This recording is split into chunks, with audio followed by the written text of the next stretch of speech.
Shalom. Shalom semua Bapak Ibu Saudara terkasih. Berjumpa lagi kita di Mukjizat Zaman Now. Iya, semua yang mengharapkan mukjizat dari Tuhan, tentunya malam hari ini kita bersatu hati. Iya, baik Bapak Ibu dan Saudara terkasih yang ada di sana. Juga kita mengucap syukur untuk hari ini karena Tuhan sudah beri yang terbaik untuk kita sama-sama dan kita memulai ibadah kita di Mukjizat Zaman Now saat ini. Mari sebelum kita mulai ibadah kita satukan hati kita bersama-sama. Tuhan Yesus, Engkau Bapa yang baik. Terima kasih Tuhan untuk hari ini. Terima kasih untuk semua yang telah Engkau berikan untuk hidup kami. Terima kasih juga untuk mukjizat yang masih Engkau berikan sampai saat ini. Engkau dulu memberikan mukjizat dan saat ini juga Engkau memberikan mukjizat itu untuk kami Tuhan. Terima kasih Tuhan Yesus. Engkau melihat hati kami, anak-anak-Mu yang malam hari ini menyatu untuk mengikuti ibadah malam hari ini. Pimpin kami, sertai kami, dan biarlah hadirat-Mu bertahta di setiap pujian dan ibadah kami. Terima kasih Tuhan Yesus, Engkau juga berkati untuk acara kami ini, Mukjizat Zaman Now, tetap tayang dan terus berjalan yang sesuai Engkau inginkan Tuhan. Terima kasih Tuhan Yesus. Haleluya, amin. Mari kita naikkan pujian kita di hadapan Tuhan. Sama-sama kita naikkan pujian dan dikatakan,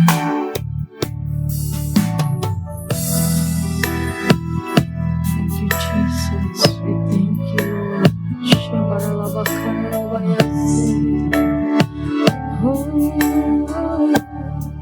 Saat ku sembahmu, Kau hadir di sini. Saat ku berseru, Kau pulihkan hati ini. Sebab itu ku nyanyi, haleluya, terpujilah Tuhan. Lagi katakan, saat ku sembahmu, Kau hadir di sini. Saat ku terseru, Kau pulihkan hati ini. Sebab itu ku nyanyi, haleluya, terpujilah Tuhan. Hadirat-Mu, hadirat-Mu Tuhan, ku rasakan.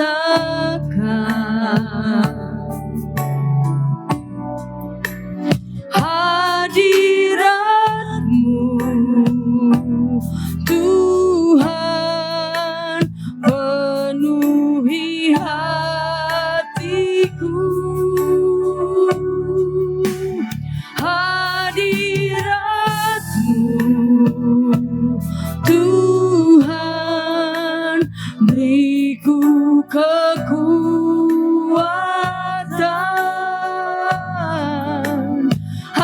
Hadirat-Mu memulihkan hidupku.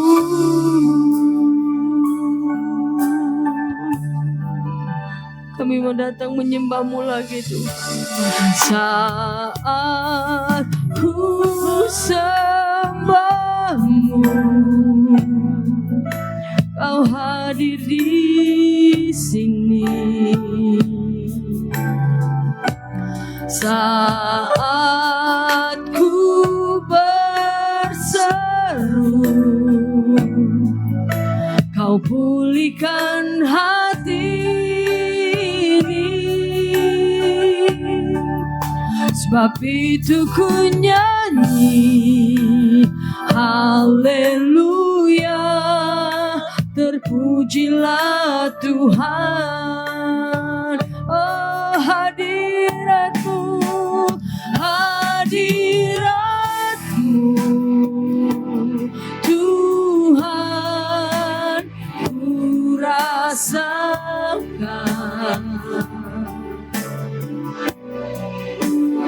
hadiratmu Tuhan, penuhi hatiku. Hadiratmu Tuhan, beriku kekuatan.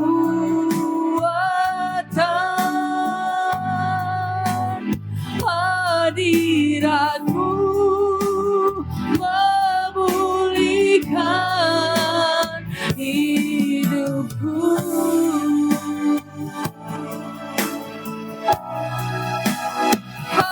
Hadiratmu Tuhan, ku rasakan.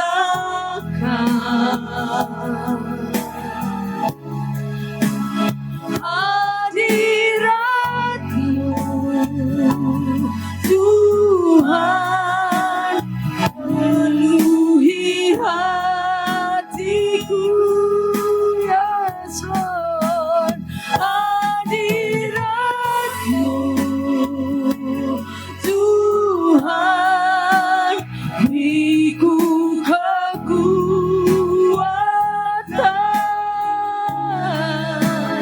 Hadiratmu memulihkan hidupku. Oh hadiratmu memulihkan. Hadiratmu memulihkan hidupku.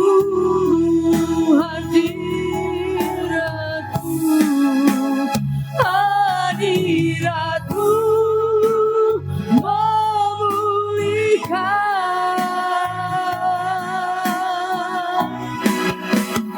hidupku.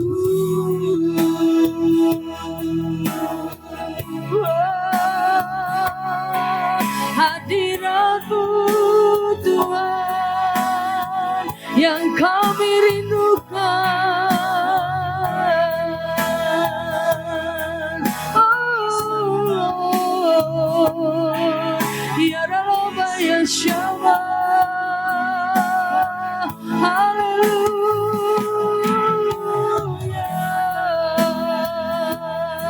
Hanya Kau Yesus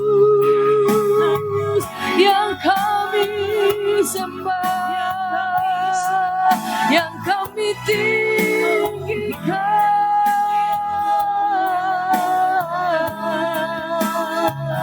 Tiada Allah yang lain yang kami sembah selain Kau Yesus.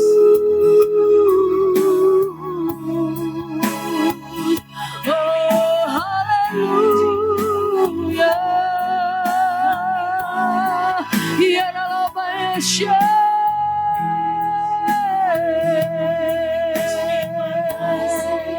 Haleluya, anugerah-Mu melimpah bagiku, selalu baru di setiap waktuku.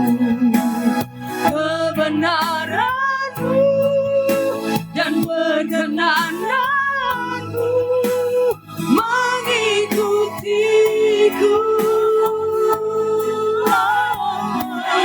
Anugerah-Mu melimpah bagiku, selalu baru di setiap waktuku. Kebenaran-Mu dan perkenananmu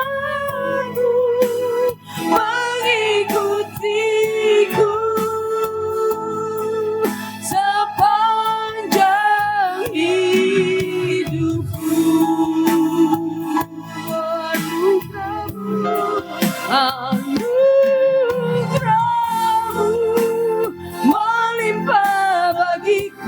selalu baru di setiap waktuku.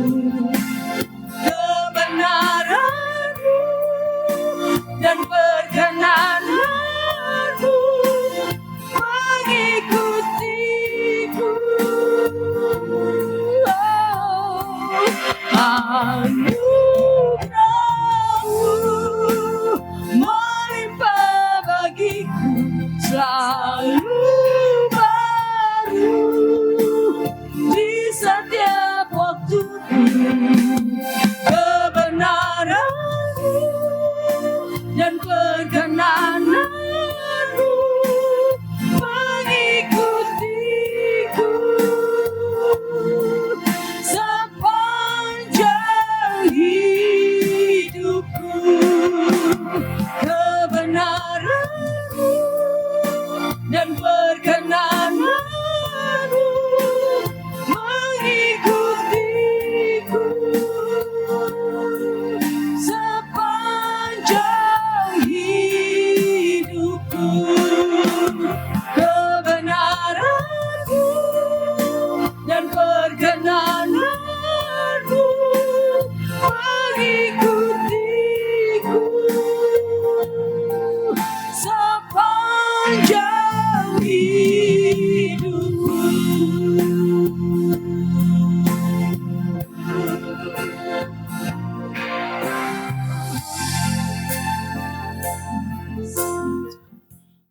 Shalom Bapak Ibu, shalom semuanya. Judul renungan kita malam ini adalah Yesus berjalan di atas air. Dan ini terambil dari Injil Matius 14 ayat 22 sampai dengan 33. Sebenarnya ada 3 Injil yang membahas ini. Di dalam Markus juga ada, Markus 6 ayat 45 sampai dengan 52 dan Yohanes 6 ayat 16 sampai dengan 21. Saya ambil cuma ringkasan aja, detailnya nanti Bapak Ibu baca sendiri ya di rumah ya. Setelah peristiwa Tuhan Yesus memberi makan 5.000 laki-laki, orang Israel ingin memaksa Yesus menjadi raja. Iya Bapak Ibu, akibatnya apa? Reaksi Yesus, Tuhan Yesus menyingkir ke gunung seorang diri. Ya, sedangkan murid-muridnya diperintahkan Tuhan Yesus naik ke perahu dan mendahulinya ke seberang. Dan itu adalah kota Kapernaum di dalam Yohanes 6 ayat 17. Dan Yesus juga menyuruh orang banyak itu untuk pulang. Tetapi perahu murid-murid sudah beberapa mil jauhnya dari pantai dan diombang-ambingkan gelombang karena angin sakal. Ya, angin sakal itu apa? Angin sakal mungkin terjadi karena peralihan antara angin darat dan angin laut yang biasa terjadi sekitar jam 3 malam. Sesuai juga dengan apa yang dikatakan oleh Injil Matius. Pada malam hari terjadi angin darat dan ini dimanfaatkan oleh para nelayan untuk berlayar ke laut. Sedangkan pada siang hari terjadi angin laut yang dimanfaatkan nelayan untuk berlayar kembali ke daratan.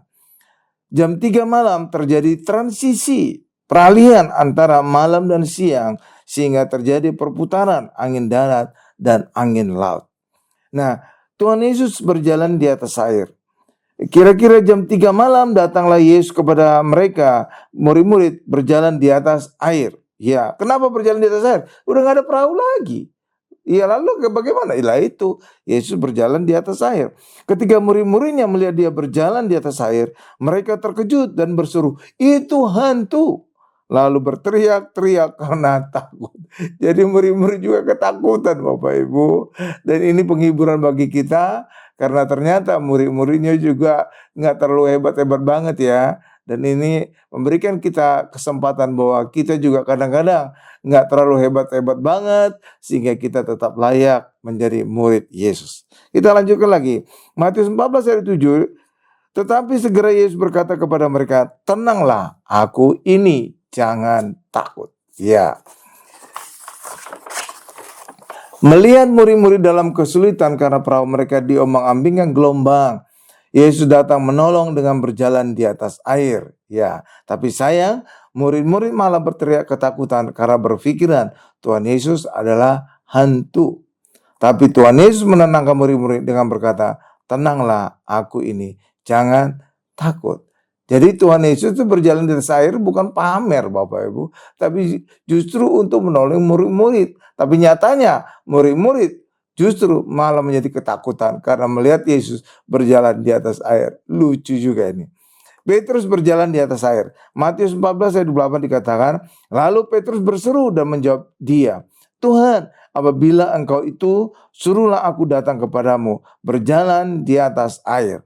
Kata Yesus, datanglah. Maka Petrus turun dari perahu dan berjalan di atas air mendapatkan Yesus. Ayat selanjutnya, tetapi ketika dirasanya tiupan angin, takutlah ia dan mulai tenggelam, lalu berteriak, Tuhan, tolonglah aku. Segera Yesus mengulurkan tangannya, memegang dia dan berkata, hai orang yang kurang percaya, mengapa engkau bimbang? Ayat selanjutnya, dan orang-orang yang ada di perahu menyembah dia, katanya, sesungguhnya engkau anak Allah. Jadi di sini dalam kisah ini dengan spontan Petrus melihat kesempatan untuk berjalan di atas air. Iya, rupanya dia ketika Petrus melihat Tuhan Yesus berjalan di atas air, dia juga ingin. Ya, itulah keinginan Petrus. Jadi bukan kebutuhannya, karena ini bukan hal yang penting-penting amat Bapak Ibu. Ya, jadi Tuhan tidak saja mengabulkan kebutuhan kita, juga keinginan kita, asalkan keinginan itu tidak aneh-aneh. Karena selama ini mungkin kita diajarkan oleh banyak pendeta bahwa Tuhan hanya mengabulkan kebutuhan kita, bahkan kebutuhan pokok kita saja. Padahal nyatanya dalam kisah Yesus berjalan di atas air, Petrus juga diizinkan berjalan di atas air. Itu keinginan, bukan kebutuhan. Dan dikabulkan Yesus. Amin Bapak Ibu. Jadi hari ini mari selalu kita punya pikiran positif, pikiran baik. Apapun itu keinginan kita, selama itu cukup baik, Tuhan akan mengabulkannya. Bukan hanya kebutuhan kita saja. Amin Bapak Ibu. Kita lanjutkan. Selama Petrus berjalan ke arah Yesus dan matanya fokus kepada Yesus, ia bisa berjalan di atas air. Tapi sayang, ketika dirasanya tiupan angin, fokusnya tidak lagi kepada Yesus. Saat itulah ia takut dan mulai tenggelam. Iya. Di saat ada masalah, selalu mari kita fokus kepada Tuhan Yesus. Jangan kepada masalah kita. Agar kita bisa berjalan di atas gelombang masalah kita. Seperti Petrus bisa berjalan di atas air. Jika kita tidak fokus kepada Yesus, kita akan seperti Petrus. Iya, sama. Takut dan mulai tenggelam di dalam masalah kita. Bandingkan juga 10 pengintai tanah Kanaan. Mengapa mereka sangat ketakutan? Bahkan berkata, kita ini seperti belalang. Karena mereka hanya berfokus kepada masalah dan diri mereka. Mereka perbandingkan masalah yang raksasa dan diri mereka. Sehingga mereka sangat ketakutan. Tapi coba, seperti Yosua dan Kaleb. Mereka tidak membandingkan masalah mereka dengan diri mereka. Tapi mereka membandingkan dengan Tuhan Allah Israel yang besar, yang hidup. Sehingga mereka tidak ketakutan. Dan mereka percaya Tuhan akan menolong mereka untuk masuk tanah Kanaan. Hal yang sama juga dengan kita orang Kristen. Jangan fokus kepada masalah kita. Tapi tetap fokus kepada Tuhan Yesus. Maka sebesar apapun masalah kita, kita tetap berjalan di atas masalah kita. Gelombang masalah kita. Tapi kita ketika fokus kepada masalah kita, kita akan seperti Petrus, takut dan tenggelam di dalam masalah kita. Amin Bapak Ibu. Haleluya. Saat Tuhan Yesus dan Petrus naik ke perahu, angin pun reda. Juga murid-murid di dalam perahu menyembah Yesus dan berkata, sesungguhnya engkau anak Allah. Tuhan Yesus berharap mujizat membuat orang percaya dan menyembah Tuhan. Sayang, penduduk 3 kota tidak percaya Yesus walau Yesus banyak membuat mujizat. Ketiga kota itu adalah Kapernaum, Betsaida, dan Korazim. Jadi karena penduduknya tidak percaya kepada Yesus, walaupun Yesus banyak melakukan mujizat di ketiga kota ini, akibatnya ketiga kota ini dikecam oleh Tuhan Yesus. Mari hidup kita juga ketika kita sudah mengalami mujizat Tuhan, mari mengucap syukur kepada Tuhan, bersaksi kepada banyak orang, agar orang lain juga iman mereka bertumbuh, mereka percaya, dan mereka juga mengalami mujizat yang sama. Amin. Amin Bapak Ibu. Iya, jangan lagi tidak percaya. Segala mujizat itu harusnya menuntun orang kepada pertobatan, menuntun orang kepada percaya Yesus, menuntun orang menyembah Yesus sebagai Allah yang besar. Kesimpulannya, mujizat selalu dilakukan Tuhan Yesus karena belas kasihan dan keinginan untuk menolong manusia, bukan karena ingin pamer. Bukan ya Bapak Ibu ya. Mujizat juga membuat orang semakin mengenal Tuhan Yesus sebagai anak Allah. Yang ketiga, pengenalan akan Allah membuat orang memuliakan Allah. Amin Bapak Ibu. Ya, karena itulah biarlah renungan ini membuat kita ketika kita mengalami mujizat semakin percaya kepada Yesus, sehingga terus ditambah-tambahkan Yesus mujizat di dalam kehidupan kita. Dan itu memberikan jaminan kemenangan terus kita alami di dalam kehidupan. Amin Bapak Ibu. Tuhan Yesus memberkati. Shalom Bapak Ibu, shalom semuanya. Selamat bergabung dengan acara Mujizat Zaman Now. Hari ini kita akan membahas mujizat yang sangat penting, sangat menarik di kitab Injil. Kenapa itu sangat penting? Apa buktinya sangat penting? Karena mujizat Yesus berjalan di atas air adalah mujizat yang dibahas oleh 3 kitab Injil. Yang paling penting sebenarnya adalah saat Yesus memberi makan 5.000 orang. Setelah peristiwa Yesus memberi makan 5.000 orang, kemudian ada peristiwa Yesus berjalan di atas air.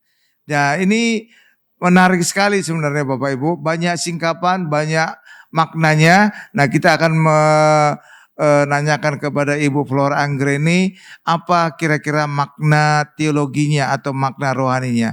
Ya, apa kira-kira Bu? Silakan Bu jelaskan tentang saat Yesus berjalan di atas air dan juga saat Petrus sempat berjalan di atas air. Silakan Bu.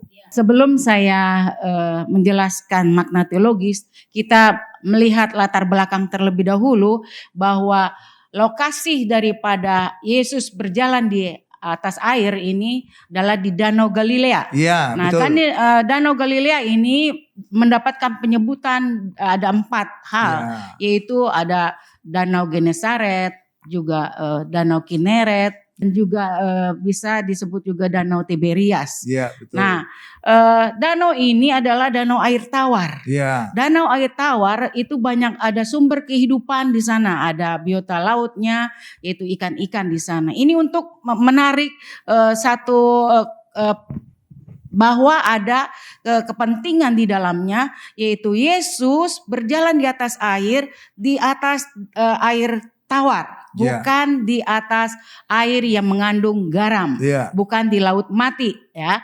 Jadi Yesus berjalan di atas air ini melawan hukum alam, yaitu Ya. melawan hukum fisikanya ya. Yesus melebihi daripada hukum fisika maupun juga hukum alam. Ya, Karena kalau gravitasi, benda ya. jatuh ke dalam apalagi itu danau, pasti jatuh tenggelam. Ya. Nah, Yesus berjalan di atas air ini sangat menarik. Kenapa? Di situ terjadi mujizat. Bagaimana Allah yang kita sembah, yaitu Yesus Kristus, adalah Allah yang berdiri atau melawan hukum alam di atas segalanya. Ya, jadi ini membuat catatan yang sangat penting sekali bahwa Danau Galilea itu sangat luas, 166 km itu diperkirakan. Dan itu ketika terjadi, yaitu saat Yesus setelah memberi makan 5.000 orang, lalu Yesus membiarkan anak-anak muridnya untuk pergi terlebih dahulu ke Danau Galilea, dan di sana mereka dalam perjalanan itu rupanya terjadi ada gelombang dan ada badai di situ. Ya, angin sakal ya. Angin sakal. Tetapi Yesus tahu ya, memberikan murid-muridnya terlebih dahulu untuk menyeberang ke daerah seberang di Galilea itu. Nah, apa maksudnya? Yesus masih berdoa di bukit, Yesus masih menyendiri. Setelah itu ada terjadi sebelumnya juga peristiwa bagaimana ada Yohanes Pembaptis itu dibunuh. Ya, Nah, jadi dia berdoa, dia mungkin dalam keadaan sedih waktu itu ya. Tapi juga Yesus membantu memberi makan orang begitu banyak 5.000. Dia melihat kesedihan bahwa hatinya tergugah bahwa ada begitu banyak orang yang mengikuti dia. Lalu ketika anak muridnya mau berangkat pergi ke Danau Galilea itu, mereka ada terjadi angin sakal dan mereka mulai ketakutan. Dan pada saat itu mereka sudah jauh, berapa mil jauhnya dari daratan. Sehingga ketika angin itu datang, mereka khawatir, ketakutan. Tetapi Yesus berjalan dari jauh. Itu keadaan sekitar jam 3 malam. Jam 3 malam itu gelap, saudara Bapak Ibu. Dan itu tidak ada listrik ya. Jadi ketika anak murid melihat bahwa Yesus berjalan di atas air, mereka ketakutan. Mereka lebih takut lagi. Siapa itu? Tapi ketika takut, Yesus mengatakan, ini aku, jangan takut. Nah, ketika dikatakan bahwa ini aku, jangan takut, Petrus mau berusaha berjalan menuju kepada Tuhan. Nah, di dalam waktu Petrus berjalan itu dia bisa, tapi ketika mulai terjadi gangguan, dia mulai berasa angin yang meniup dia, bahkan juga dia tidak fokus lagi kepada Tuhan, dia mulai jatuh dan tenggelam. Iya. Jadi hal yang makna yang bisa kita tarik, yang pertama tadi adalah Yesus berkuasa atas hukum alam, Yesus berkuasa dan memiliki kekuasaan yang melebihi dari apapun. Bahkan juga ketika Petrus jatuh tenggelam, dia melihat bahwa Petrus ini sudah mulai terombang-ambing dan tidak fokus kepadanya, maka dia jatuh dan Tuhan menolong dia. Iya. Nah, Tuhan menolong dia ini juga merupakan bahwa kita di dalam hidup kita masing-masing, kita bisa punya masalah ya Bapak Ibu semua. Iya. Bapak Gembala juga pasti melayani jemaat yang mulai takut, ragu dengan keadaan perekonomian seperti ini, takut, tidak lagi fokus, tidak lagi percaya kepada Tuhan, yang bahwa Tuhan kita adalah Tuhan yang berkuasa atas hidup kita. Tuhan yang berkuasa atas seluruh alam semesta ini. Iya. Dia mampu menolong anak-anak Tuhan. Jadi makna teologisnya itu seperti itu, bahwa Tuhan kita adalah Tuhan yang berkuasa, yang berjalan di atas air. Itu juga memiliki hal yang sangat besar Bapak Ibu. Bukan melulu mujizat saja, tetapi di dalamnya ada hal satu penting. Ada beberapa ahli teologi itu mengatakan, Merrill Tenney, saya mengutip catatan beliau adalah bahwa hubungan tentang Yesus dan muridnya, inilah yang mau dibangun ketika ada terjadi Yesus berjalan di atas air. Itu adalah hubungan Yesus dengan para murid. Bagaimana para murid yang baru mengenal Tuhan saat itu, bagaimana mereka bisa melihat Tuhan itu dari jauh, dari nampak kegelapan pada jam 3 pagi itu mereka ketakutan.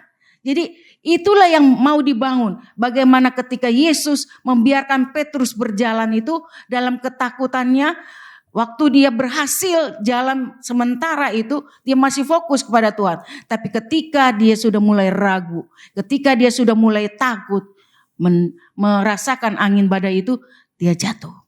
Nah, itulah hubungan yang mau dibangun, bahwa ada kedekatan. Di dalam mujizat itu bukan hanya melulu untuk menampilkan, memamerkan kuasa daripada Tuhan, tetapi itu mau dibangun adalah suatu hubungan. Ya, itu seperti itu Iya. Pak Gembala. Iya benar Bapak Ibu, saya ada beberapa hal yang saya ingin tambahkan. Ya. Peristiwa ini terjadi jam 3 dini hari. Ya. Jadi sengaja Alkitab menuliskan jamnya. Kenapa? Apa maknanya jam 3 dini hari? Jam 3 dini hari adalah jam menjelang peralihan malam menjadi terang. Pada saat malam itu terjadi angin darat, dari darat ke laut. Kenapa bisa terjadi angin darat? Karena saat malam laut itu lebih panas dibandingkan daratan, sehingga angin bertiup dari tempat yang padat ke tempat yang renggang. Makanya terjadi angin darat, dan itu dimanfaatkan oleh nelayan untuk pergi ke laut. Lalu kemudian pada saat siang itu adalah angin laut. Itu adalah karena daratan lebih panas daripada lautan, maka angin akan bertiup dari tempat yang padat ke tempat yang renggang. Makanya terjadi angin laut, dan itulah seringkali dimanfaatkan oleh nelayan untuk kembali ke daratan. Nah, jam 3 dini hari adalah jam peralihan antara malam dengan siang. Itulah sebabnya terjadi perputaran antara angin darat dengan angin laut. Dan itulah penyebab angin sakal. Itu satu hal. Yang kedua, kenapa Yesus berjalan di atas air? Tujuannya apa? Tujuannya adalah saat itu murid-murid sedang mengalami masalah. Mereka diserang oleh angin sakal. Jadi Yesus hadir untuk menolong murid-murid. Jadi itu tujuannya. Yang ketiga, saat Petrus melihat Yesus, Petrus kemudian berkata, jika engkau itu, ya panggillah aku. Dan Yesus berkata, datanglah. Dari sini kita melihat Petrus ingin berjalan di atas air, itu bukan kebutuhan. Iya, tapi keinginan. Karena banyak sekali orang Kristen, banyak kali pendeta juga berkata bahwa Tuhan hanya memenuhi segala kebutuhan kita, bukan keinginan kita. Tapi dari kasus ini kita bisa melihat, dari kisah ini kita bisa melihat, keinginan kita pun Tuhan bisa mengizinkan, bisa mengabulkan. Contohnya, Petrus berjalan di atas air. Itu bukan kebutuhan, Bapak Ibu. Itu keinginan. Tapi Tuhan juga mengabulkan permintaan Petrus berjalan di atas air. Yang berikutnya adalah Bapak Ibu, selama Petrus itu berjalan mengarah kepada Yesus, artinya Petrus fokus kepada Yesus, maka Petrus mengalami mujizat, bisa berjalan di atas air, bisa berjalan di atas gelombang. Iya, Bapak. Tapi ketika matanya tidak lagi fokus kepada Yesus karena dipengaruhi oleh tiupan angin, maka dia kemudian mulai takut dan mulai tenggelam. Hal yang sama juga dengan kehidupan kita. Selama kita berfokus kepada Tuhan Yesus, apapun masalah kita bisa berjalan di atas masalah kita. Tapi ketika kita tidak fokus lagi kepada Yesus, tapi berfokus kepada masalah kita, disitulah saatnya kita mulai takut dan kita tenggelam atas masalah kita. Ya, demikian Bapak Ibu. Jadi luar biasa sekali ya. Ya, mungkin ada lagi yang ditambahkan oleh Ibu. Ya, yang berikut adalah saya bisa tambahkan sedikit bahwa ketika kita sebagai umat percaya ketika menghadapi masalah, jangan kita tenggelam pada masalah itu. Iya. Ya, jadi kita melihat bahwa kita percaya, mata kita melihat bahwa Tuhan begitu baik, Dia akan menolong kita, Dia akan membantu kita, melepaskan kita dari setiap masalah kita. Karena apa yang tidak mungkin bagi Tuhan, seluruhnya hidup Dia sudah diberikan kepada kita. Nah, apa yang masih kurang lagi yang bisa kita tidak dapatkan daripada Tuhan? Karena kuasanya begitu besar, anugerah, keselamatan, bahkan itu tersedia bagi kita. Ingat, Petrus pun juga masih diberikan keselamatan yang begitu tersedia baginya. Sehingga dia boleh diangkat, dia boleh kembali bisa berjalan di atas air, dan dia sampai ke kapal itu. Dan ketika mereka sudah sampai di atas kapal bersama-sama, angin sakal pun menjadi teduh. Ya, ada satu hal lagi Bapak Ibu yang menarik. Ternyata murid-murid Yesus itu bukan orang-orang yang demikian baik ya Bapak Ibu. Kenapa? Karena ketika melihat Yesus sampai mereka berpikiran Yesus itu hantu. Jadi saudara gak usah minder ya. Jadi orang Kristen itu kadang-kadang gitu. Tapi saudara jangan terlalu terikat dengan hal-hal demikian. Selama saudara punya iman kepada Yesus, maka saudara gak perlu takut kepada hantu dan segala macam itu Bapak Ibu ya. Ya, karena itulah tetap kita beriman kepada Tuhan, maka saudara tetap akan selalu mengalami kuasa Tuhan, bukan ketakutan oleh hantu. Ya Bapak Ibu ya. Maka kalau kita gak punya iman, seringkali kita gampang terpleset antara Tuhan dengan hantu. Coba saudara berkatakanlah Tuhan secara cepat. Tuhan. Jadi terpleset jadi hantu kan. Nah itulah seringkali bisa orang Kristen juga terpleset. Kalau kita tidak punya iman, maka hal-hal banyak juga kita bisa berpikiran itu hantu. Itu perbuatan hantu. Hari ini kita teguhkan iman kita agar kita selalu melihat Yesus dan karyanya ajaib ada di dalam kehidupan kita. Amin Bapak Ibu. Ya, mari kita tundukkan kepala kita. Saya berdoa untuk setiap kita, para pemirsa yang telah menyaksikan acara mujizat ini. Mari kita tundukkan kepala kita. Terima kasih Tuhan Yesus. kasih, Kami Bapak. ingin berdoa untuk setiap penonton Ya, acara Yesus. Mujizat Zaman Now Mau bersyukur. hari ini, apapun pergumulan mereka Tuhan, Iya. kami percaya Iya, Tuhan, benar. apakah masalah penyakit, apa Iya. masalah pekerjaan, Iya, apa Tuhan. masalah keterikatan, Betul, masalah Tuhan. keluarga, Iya. masalah anak, masalah pertemanan, atau apapun Tuhan. Iya, Tuhan. Kami percaya Tuhan, selama tolong kami berfokus kepada Yesus, Iya. maka kami akan berjalan di atas masalah kami. Kami tidak terpengaruh oleh masalah kami, agar kami Iya. tidak menjadi takut dan tenggelam Iya. atas masalah kami. Iya. Kami belajar dari kisah Yesus berjalan di atas air, kisah Petrus bisa berjalan di atas air selama dia berfokus kepada Yesus. Iya. Tapi ketika dia merasakan Kami tiupan bersyukur, angin, Tuhan. ketika dia tidak lagi fokus kepada Yesus, maka dia mulai takut dan tenggelam. Hal ini mengajarkan kami harus, orang Kristen harus selalu berfokus kepada Yesus, Amin. agar kita Ya, selalu Tuhan. berjalan di atas gelombang masalah kita, bukan tenggelam atas masalah kita. Terima kasih Tuhan Yesus. Ya, Terima kasih. Terima kasih dalam nama Yesus kami berdoa dan mengucap syukur. Haleluya. Sama-sama kita berkata amin. Shalom Grace. Ya, Shalom, Shalom Bapak Pendeta dan Ibu Iya, Pendeta, puji. Pak Jemaat Ya, sekalian. puji Tuhan. Jadi katanya Ibu Ming Ming, Chris ngalami mujizat. Sebelumnya nyari-nyari kerja, setelah didoakan, diurapi, bisa menjadi asisten direktur. Bagaimana ceritanya? Silakan. Pulang dari Korea iya. itu bulan Februari, terus Februari tahun lalu. Terus Iya. saya nyari kerjaan mungkin sampai Februari ya, tapi waktu itu kok nggak salah Februari berarti 1 tahun nyari kerjanya. ya lebih 1 iya, tahun ya. Oke, Waktu itu terus lanjut. ya waktu itu ikut kukuh ke Gereja Mount Hermon yang tapi masih yang di Bekasi. Belum yang di sini. Kuku itu Ibu Miming ya? Iya. Oh iya, kuku. Tante. Oh tante, itu. Iya, tante. Kalau bahasa Bataknya Namboru. Bapak Ibu, sekalian lah. Kuku, tante, Namboru.